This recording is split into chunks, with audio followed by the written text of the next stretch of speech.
Thank you so much for always staying with us. We'll be going straight into the discussion. State of the nation, President Tinubu, 7 months in office. The ugly incident that took place, the massacre of December 24th in Plateau State in Jos. We had similar experience sometime around 2011 around Suleja, Niger State also. And we're going to be going to River State. We'll be looking at the peace pact that was signed at the presidential villa, where Nyesom Wike and his godson now, Siminalayi Fubara, agreed to give peace a chance. We'll be looking at all that. And of course, in Ondo State, our heart goes out to the people of Ondo State, as the governor has actually gone to be with his maker, the deputy governor, who has been sworn in as the current governor of the state, talking about Lucky Ayidatiwa. Now we'll go straight now. Obakpolo Esquire, you're going to help us. 7 months in office. Security-wise, I think the president has done well, and his team, the service chief, they've done well.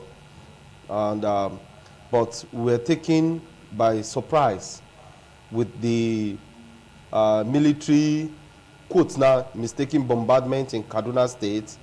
And just now, the massacre in Plateau State. That, to my mind, is a minus on the side of the president. But economic-wise, the president has done poorly. He has done extremely poorly. And though the sycophants who are around him and those who think that it is their turn to really govern Nigeria will be singing song of praise to him. Particularly, that is what he wants to hear. But economically, he has done poor, like I said. And when you look at other strata, the elections that have been taking place, particularly the off-cycle election, is nothing to write home about.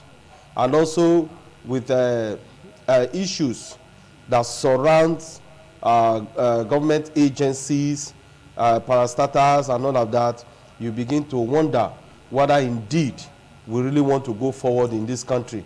So in all, I think if I want to score the president, from the angle of security, I will score him a pass. That is 45%. Then economically, I will score him maybe 15%. Then when you talk of other governmental agencies and how government is run, because today it's like nobody is in charge, I will give him another 15%. So in total, you will discover that I don't think if he hears this, he will be happy with me. And it's just to tell him that he needs to sit up and sit tight. Okay, Emmanuel Ogbedi now. From what he has said, what are the achievements and, of course, initiatives that you think we should give kudos to the president? 7 months in office. Okay, first of all, my deep and very sincere condolence to all of those who have lost their lives in Plateau State, just at the Christmas Eve and the Christmas morning. It's indeed a very sad experience, an avoidable incidents in a system where you have competent leadership providing security and welfare for its citizens, which is supposed to be the primary responsibility of every government. But like we see, the government has failed in that responsibility and must take full blame for it.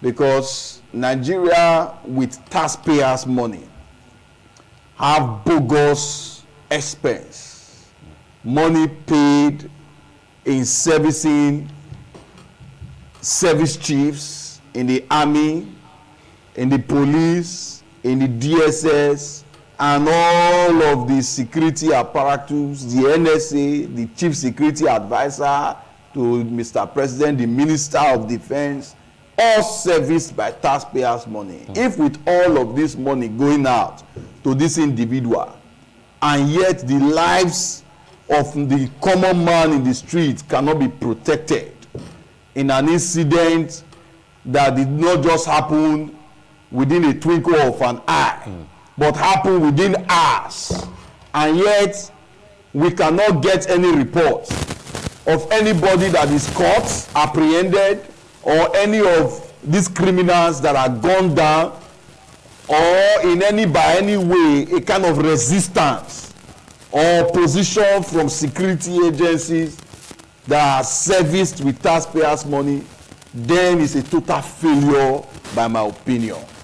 And I think year in, year out, we continue to see experience like this. And what we hear is that the Mr. President condole. Many times they don't even visit the scene of crime or visit the people to attach importance to the life of every Nigerian or any Nigerian who lost their life. It shows that we don't have government who really care about the people, and we must have a rethink in this direction. How much importance does our leaders, our political leaders, attach to the lives of any Nigerian, be it Christian, Muslim, or pagan? So it is saddening, and if you watch some of these videos, my brother, you will not want to sleep, because even children. So that suggests that it's a genocidal attack. Okay, what if you have an interest that you are driving? What has it got to do with 3 years, 2 years, a year-old child? Mother, father, children are wiped out in a community. Okay. What are we looking for? Okay. So I think in all of this, the government of the day need to wake up to its responsibility. It is enough that there is hunger in the land. It is enough that we have serious economic issue. It is enough that we have unemployment everywhere, while still not being able to protect the lives of Nigeria. Okay, Obakole Esquire, what should the government now do going forward? This year is already gone. They have the opportunity to start up again. One nation in car recently visited the president in Lagos, and he said he's not going to assess the president now till when the president gets to 1 year in office. Do you think that's a good one, to give somebody up to 12 months in office before you can start assessing his performance? Recently, I begin to doubt the integrity of Professor Wole Soyinka, with all due respect to him, because we saw during the tenure of former President Goodluck Jonathan, how Wole Soyinka, Professor Wole Soyinka, and some other person, Pastor Tunde Bakare and others, came up with a peculiar group they call Save Nigerian Group. And they were on the streets against former President Goodluck Jonathan. They had a series of protests. Yes, but just now, we saw even when upon the announcement of President Ahmed Bola Tinubu as the winner of the 2023 presidential election, we saw his language, we saw his conduct, we even saw his inactions and actions. And some of us begin to raise doubt that is this all about ethnicity, because we know that from that part of the world, ethnicity is something you cannot remove from their lifestyle. And that is what we saw Professor Wole Soyinka displayed. And just now, again, he has come to say that he's giving the president 1 year, that he will give him 1 year before he can assess him. This is the same president who told us that he has hit the ground running from day one. And we saw with the wave of the palm, subsidy gone. And thereafter, what followed? We begin to see hardship, torture, penury, poverty all over. And the same Wole Soyinka is coming out to say, I told him not to run, but he was stubborn. He went to run. I will not assess him now. Oh, for me, all of those, all that he has said does not make any meaning to me, to my mind. And that is why I did say, and I'm still saying, and I will continue to say, that all that he has said, I have doubts about them. But looking at the Nigerian economy first, because that is what affects you and me. That is what affects every Nigerian. You would want to agree with me that the president has done absolutely zero, nothing. Because you don't think he has done something? Listen, You just said he has tried in some aspects. I talked of security. With particular respect to banditry, terrorism, and the headers, as they say, which they choose that we should call it. You gave some percent. You gave some percentage. Yes, some percent, because in some it areas. reduced, unlike the time of former President Muhammadu Buhari.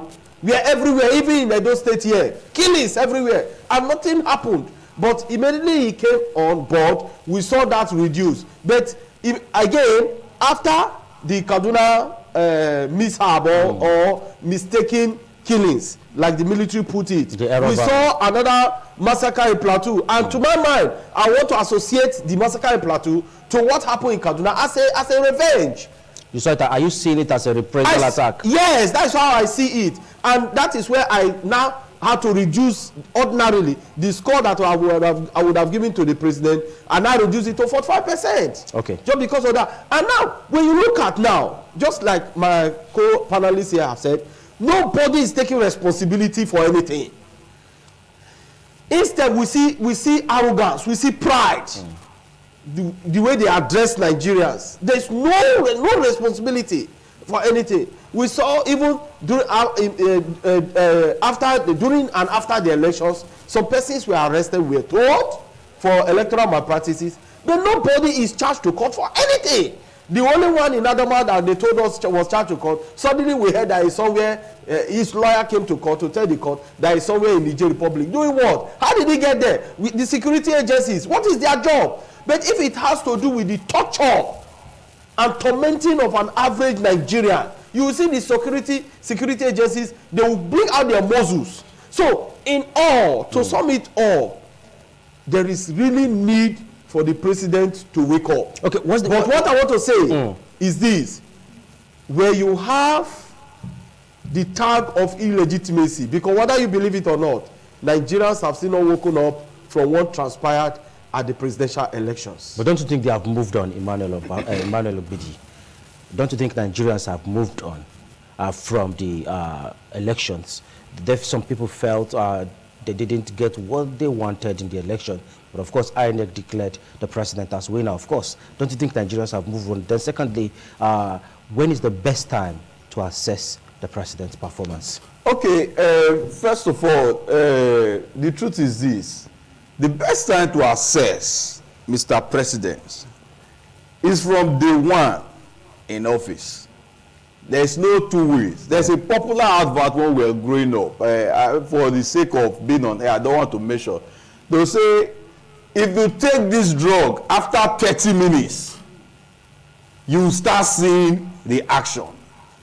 That is to tell you that if I have headache, for example, and I am administered the drugs that cures headache, in 30 minutes, I should get relief.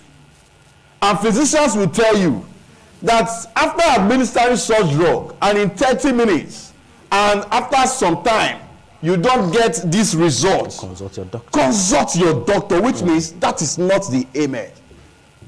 By my opinion, 7 months down the line, and Nigeria is still at this stage of retrogressive tendencies in economic space, in security space, in infrastructural space, then that is not the cure. What we have and the implementation and actions of government is not the solution to Nigerian problem and situation as it were now. Because 24 hours, 1 week is enough for a fresh wind. You will see it. A new wind will be blowing in the atmosphere as far as the economic of Nigeria is concerned. But from day one, the statement also showed that we were moving forward. Subsidy gone, and the next day, fuel was 500 and something naira, and Nigerians were queuing in filling station. As the queue ended today, as the price gone down today, and the next day, dollar from 2 something went to 600 from 600, 900, and now 1,000 plus. That is not the cure for Nigeria's problem. Subsidy gone. From day one, you have removed subsidy. You have refused to tackle the corruption in subsidy. That is not the solution. Farmers in the north still cannot go to their farms. The ones who could rescue XYZ product from their farm cannot transport it from the north to the south. Many millions of nairas of businessmen and women turned to dust in the highway because their trucks could not transport their goods.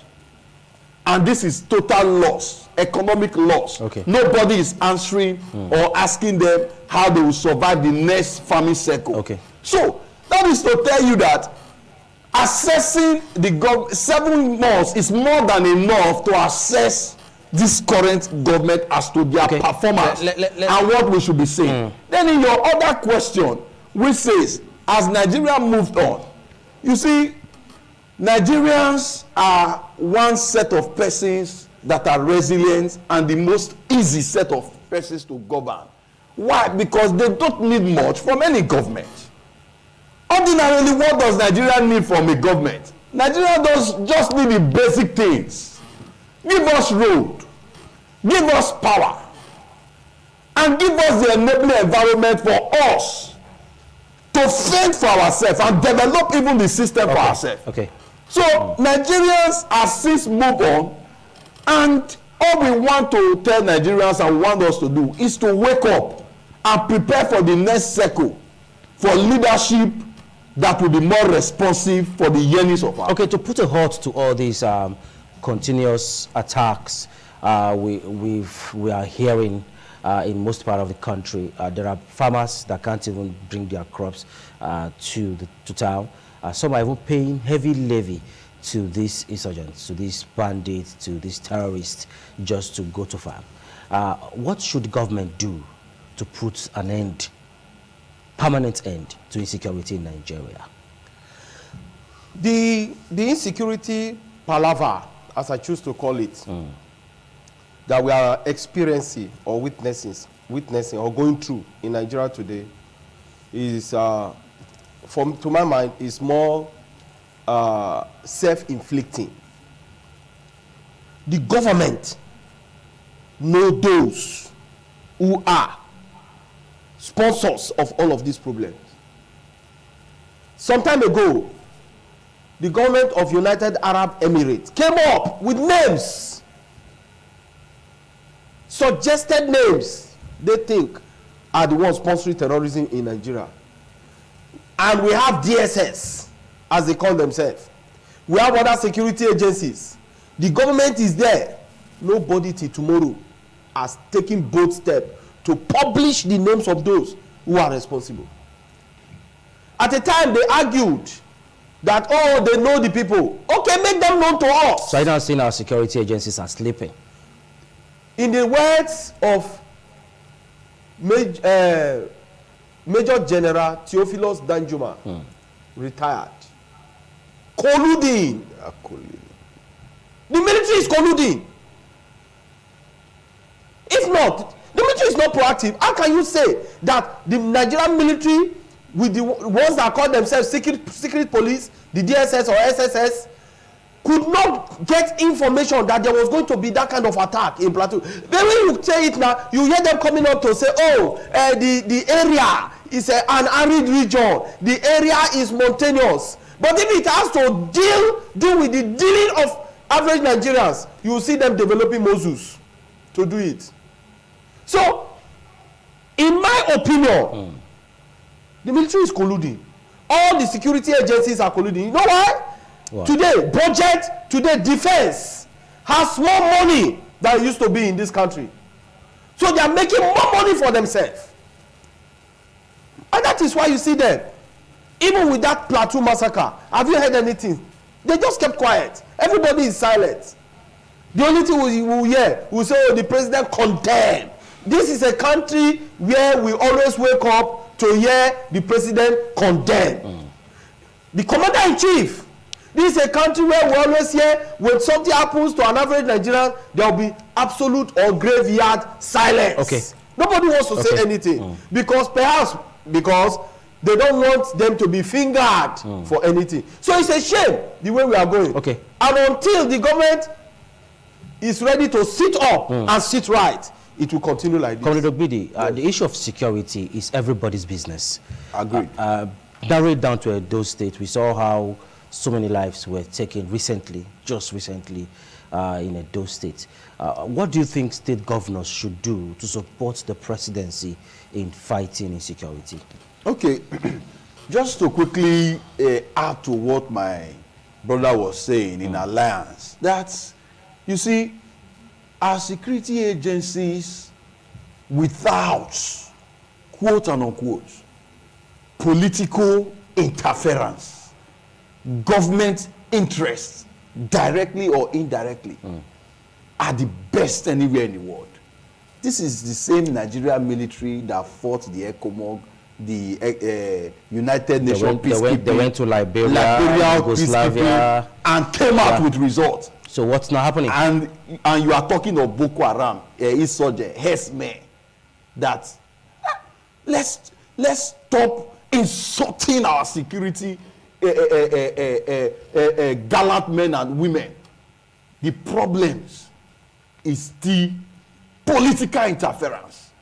Our security, I will say it anywhere. I've had cause to interact with some of our security men. And Nigerian security, without political interference and other tools, they will do any job. And they will give results to Nigerians. But our government, somebody once quoted General Sani Abacha. He said, insurgents without government compromise, there is no insecurity that we exceed more than 48 hours. But you see, our security agency have been reduced to those who only oppress, maybe Yahoo boys and police brutality. Just to add, narrowing down to Edo State, you see, in every region, you have issues of insecurity that are peculiar to them. In the north, we have insurgency and all of that. But it's beginning to assume a different dimension. In Edo State, the issue of cultism is most prevalent. And it takes more life, even more than accidents. Before, what kill people in this part of the country, we hear is maybe road crash and all of that. But now, courtesy now kill more people in this part of the world. And every one of us must take responsibility to begin to condemn and reject courtesy in our society. Government, for example, we must bring laws. At a time in this state, we had issues where if you have a land, you cannot build. Why? Because community leaders will come with all forms of levies and disruptions of developmental process. And the state government, through the House of Assembly and our revered monarch, came together and came up with a law that banned the activities of CDA and all what have you. And today, even from our people, our brothers in abroad or in overseas, can have confidence to bring in their money to develop their plot, even without coming here. Okay. So in the same vein, we need to make laws. We need to make laws that we attractly, ban the issue of courtesy and make stiffer penalties for such activities in the state. Okay. And also in addition, very recently, let me use this video to appreciate the management of ITV. In the last World Human Rights Day, under the leadership of the MD, Elvis Obaseki, supported the network of civil society when we did our World Human Rights Day. And we saw it as an opportunity to say, in Edo State, for example, people knows how to join. You want to join courtesy, even up to our secondary schools. They tell them this is come and join. But how many people knows the way out of courtesy? Okay.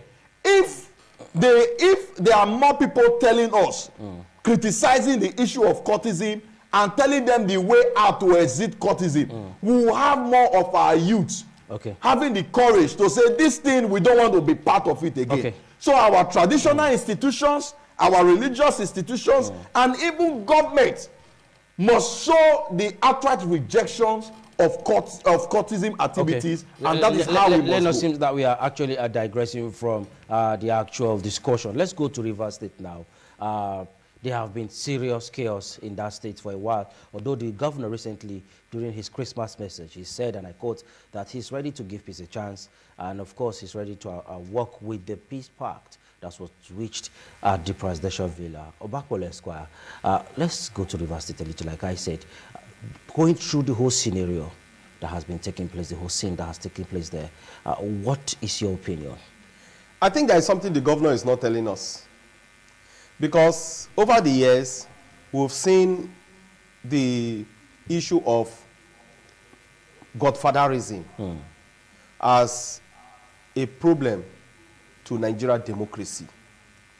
And Rivers State has been the arrowhead all of this style of democracy. Because if you look at democracy, what is democracy indeed? Government of the people, for the people. Is that what we practice? The tenets of democracy, is that what we practice here in Nigeria? The principles of democracy, is that what we practice here in Nigeria? Because we have some of these persons who have come up to declare themselves political godfathers. And you see them so do, with all zest, with all arrogance. They do it, and they seem to be getting results.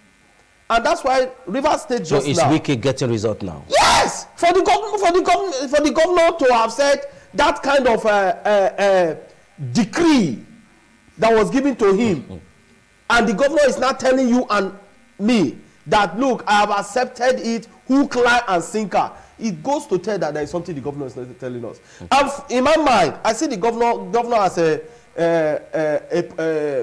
a kindergarten politician. Because himself does not mean well for the people of Rivers State. If not, the people have come out to protest that, look, what is the meaning of these decrees that you people call a resolution for peace? What does it mean? I still ask the question.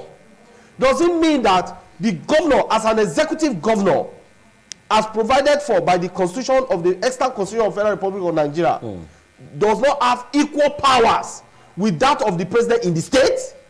Okay. Where is somebody dictates for him? Okay, what even pains me, those commissioners who tendered the resignation letter on and claimed that it was on a personal ground, and the man has been given an 11th commandment to bring them back. So where is the personal ground in this? I think the governor does not know what he's doing. Okay. Or, like I did say from the outset, the governor is not telling the people of Rivers State what they need to hear. Okay, now what says you? You have been keeping tabs with issues in Rivers State. Do you think the governor have things he's hiding from Rivers people? No. You know, it is only in Nigeria that elephants can fly in this country. The fear of Supreme Court is the beginning of political wisdom. I don't know what that means, but you just said let me just said it. Yes, I just said it. The fear of Supreme Court is the beginning of political wisdom, and everybody should interpret it in their own wisdom. Okay. And by extension, I think Mr. President should wrestle with the temptation of delving into too much illegalities. He should concentrate in providing good governance for Nigerians. Mr. President is in everywhere you want to see a pronouncement that negates the rule of law. He should be advised. No matter how useless, how incompetent, even a magistrate court pronouncement, the president should not be seen, meddling into issues that should undermine a court ruling. Court has ruled in the issues concerning Edison here, the two factions of the Rivers State House of Assembly. And as to that extent, the governor has also presented the 2024 appropriation bill, and by extension, it has become a law. What do we make up of all of those peace pact giving directive to Mr. Governor first to return first of all to accept the 27 or the 25 lawmakers who defected? My brother will speak better as a lawyer.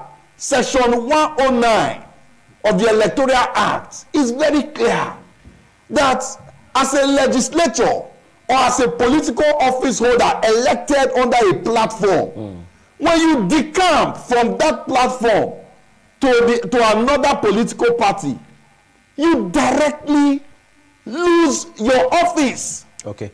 But these persons have decamped on the ground of administrative and political differences, not on the party basis, because the party does not have an issue. You have an issue as a legislator with your governor. Your party does not have an issue, so you decamp. There's no merger, and you are still asked to retain your office. While a law of competent jurisdiction has declared their office vacant, you are asking them to recall them back. As a legal practitioner. So yeah. Just to add, sir, if I were Mr. President, I wouldn't have been part of those resolutions that were churned out. And there's a fundamental question that must be asked. Is Rivers State a PDP state, governing state, or an APC governing state? Because I'm coming last, that would have been the last lap of this discussion. Good, because we would have asked ourselves, every party have their internal mechanism of resolving their differences. Fubara have an issue with his maybe godfather or what have you. Where is the party? Where is the party? Because it's a political differences. And now, both at national level and at state level. And they both took themselves to Mr. President to be resolving a party issue, of which Mr. President is not a member of their party. All of this illegality, if we were to be in a same system, it will amount to usurping the constitution. Okay, let's quickly get reactions from Barrister Obakpolo. Now, legally, are there implications for those lawmakers that left the party? Yes, they've gone. They are no longer members of Rivers State House of Assembly by virtue of the provision of Section 102 and 109 that is cited. They've gone, and it's so be it. But unfortunately... But hold on, this is not the first time we are seeing politicians cross-carpeting and nothing happens. When you say politicians cross-carpeting, those in office. It depends on the arm of government. For the executive, particularly the governor and the president, the constitution, there is a lacuna there. The constitution does not envisage whether they cross carpet or not. There is no sanction, so to speak.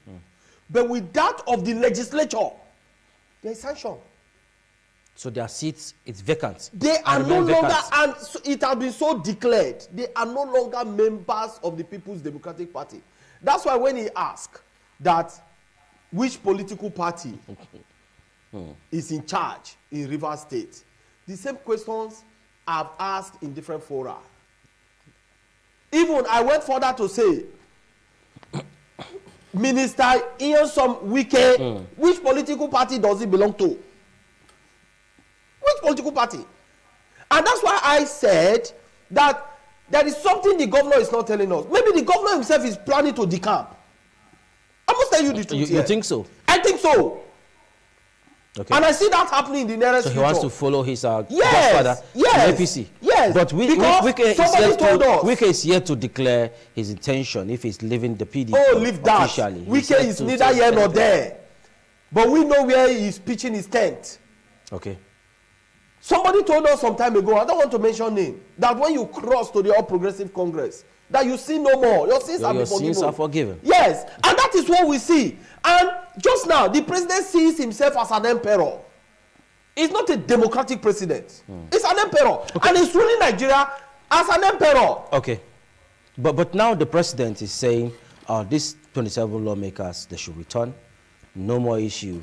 But a court has said that their seat is vacant. Is that not a contradiction? Now look at it. Isn't it a contradiction? There is no presidential order that will override the ruling of the least court in the land.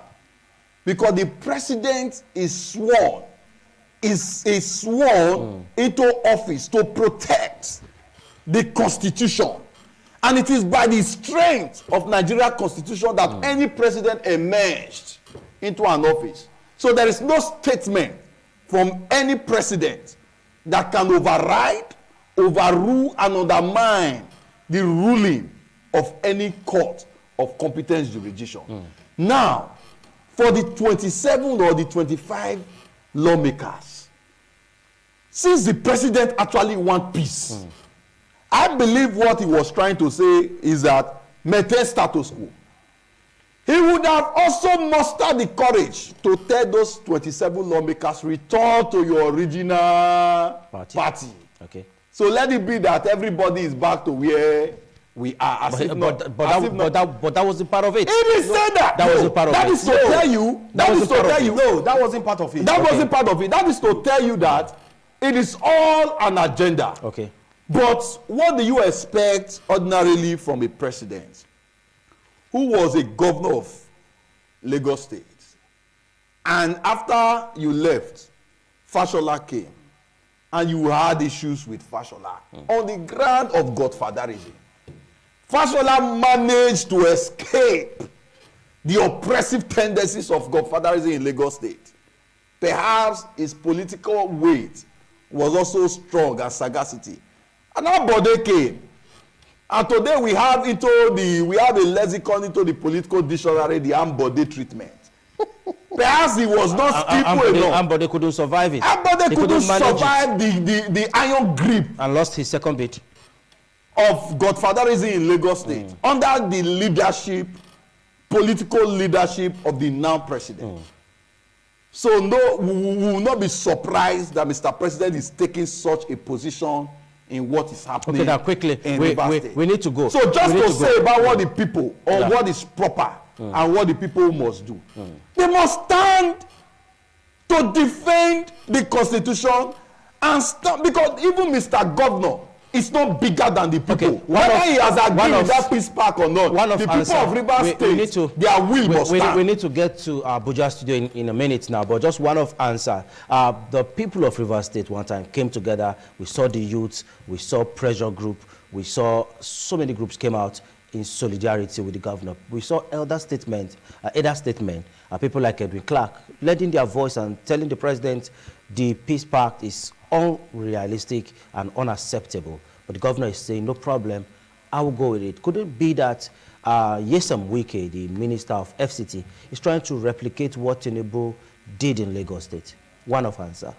Yes, that is just it. And I think that what Wike is doing is trying to hold grip of Rivers State come 2027. Okay. So that he can also deliver Rivers State to President Bola Tinubu, just like he craftily did in the 2020 elections. You don't think he's nursing an ambition and for 2027? One of answer. That's talking about the minister of FCT. The minister of FCT is only trying to protect his relevance. Okay. Political relevance, because if he does not have grip in Rivers State, the next day is one pronouncement. It's no longer the minister of FCT. So whatever you have bargained and you bargain with Mr. President, you cannot begin to use the state as a bait to begin to feed your political ego. Okay. It will not be accepted. Thank you so much, gentlemen. Barrister Bakbolo, for always coming through. Emmanuel Obidi, is always a delight to have you join us live here on TMI.